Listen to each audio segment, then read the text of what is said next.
السلام علیکم۔ آئیے آج ہم قصیدہ کے بارے میں جانیں کہ قصیدہ کسے کہتے ہیں۔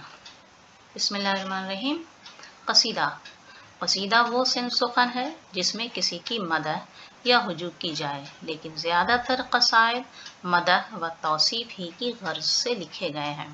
اس کے علاوہ مناظر قدرت، پند و نصائح، معاشی بدحالی، سیاسی انتشار وغیرہ جیسے موضوعات بھی قصیدے میں بیان کیے جاتے ہیں۔ قصیدے کے اجزائے ترکیبی مندرجہ ذیل ہیں: تشبیب، گریز، مدح، دعا یا حسن طلب۔